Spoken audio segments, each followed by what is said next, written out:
and welcome to Yarn Talk. My name is Tita, and I created this Yarn Talk series in order to give you guys some advice on how I think you can knit and crochet things that are a little bit more modern, interesting, and cool. Every episode of the Yarn Talk series will be devoted to a specific topic, but they will all be broadly centered around ways in which you can knit things and crochet things that are more modern and cool, and ways in which you can pair them back to items in your closet and still feel good and look great. So I will talk a lot about shapes, colors, and textures. Today's episode is about the color named Digital Lavender, which was the WGSN color of the year 2023. WGSN is one of the world leaders in brand forecasting. They basically just help brands create items that we will want in the near future. They collect quantitative and qualitative data, they analyze the data, and they make predictions. Among their many predictions are fashion trend forecastings, and among their many recommendations, they make color recommendations. So they always recommend the color of a year, and they also recommend specific colors for the upcoming spring and summer and fall and winter seasons. So the WGSN color for 2023 was this Digital Lavender. And I don't know about you, but I have seen a lot of lavender color clothing in the department stores this year, and I still see a lot of them, way more than in any other year before. So it does seem like lavender is everywhere. And I don't know how these forecasting actually work. I don't know if designers do take into account these forecastings or not. But one thing is for sure that I have seen a lot of lavender in the stores. So I decided to buy this color swatch and match it up with all the yarns that I have in my store to see which yarn would be a great match for this digital lavender color. And I end up picking two different yarns for two different reasons. I was looking for something that is a great matching color, but also has a great texture.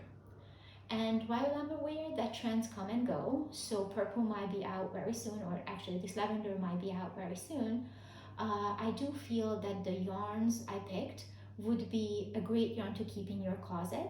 So these would be the purples that you could keep in your closet forever and go back, maybe redo the sweater into a new style. But I do feel that these lavenders are great to keep in your closet forever. Also, the Pantone Color Institute just released their analysis related to what colors were very popular during their most recent fashion show in September in New York. And among many colors that they found to be very popular in the upcoming 24 summer spring season, among those colors were pastel lilac, which is again a very similar color to this digital lavender. So it does seem like this lavender or lilac color will be around for a while. So let's see the yarns that I picked. The first yarn I picked is this Feel Romance by Fielder, and this is the Parma color. Now I'm pretty sure I butchered all these French words, but I'm sorry, I do not speak French, so this is the best I can do, but I guess you know what I mean. So I picked this yarn because of the color, first of all. The color is very close to the digital lavender, although I feel this Parma color is slightly lighter and a bit more brighter shade than this, but I guess it's a close enough match for the lavender. And the reason why I love this yarn so much is actually the texture. So I would like the camera to come a little closer so I can show you the texture of this yarn. As you can see, the yarn has this little fuzz sticking out all over, and it's extremely stretchy. So when you knit this yarn up, even in the most simple stockinette stitch, it creates a very interesting texture just because of this fuzz sticking out of the yarn. Thank you for the camera. So I do feel like the most simple stitch is really, really interesting just because of this texture of this fuzz on the yarn. On the plus side, the yarn is also extremely soft and very, very warm. I would say probably this is the softest yarn, or one of the softest yarns that I have among all the yarns that I sell.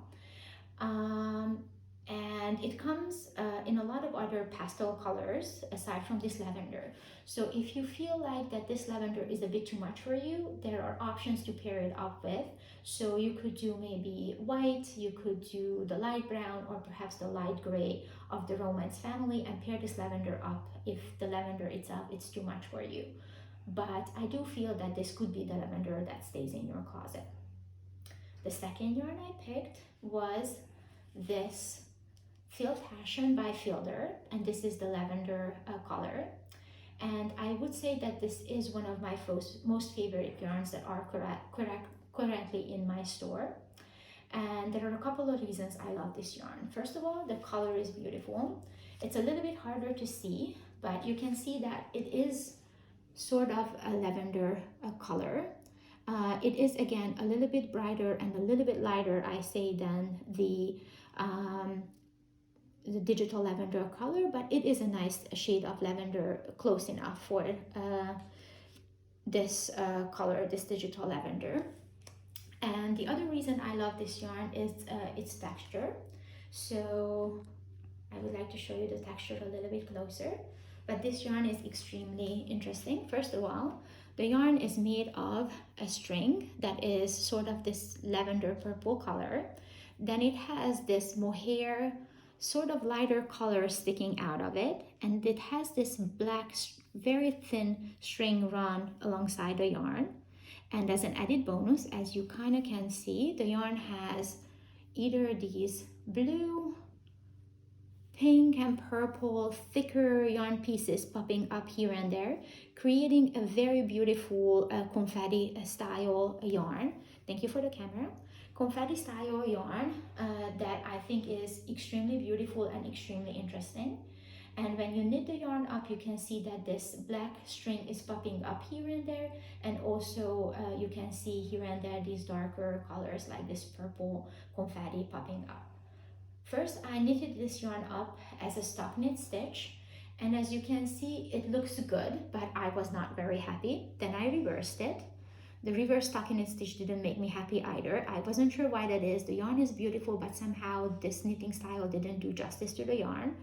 Then I decided to do this seed stitch, and as you can see, the seed stitch is like a sort of a bumpy style knitting, and I felt that's very suiting for this sort of bumpy confetti yarn. So I'm extremely happy with the seed stitch version of this knit. So this is the version of this knit that I will actually use for one of my sweater that I will show you very, very soon once I decide how it's gonna look like, but it's definitely gonna be the seed stitch style, definitely not the stock knit style.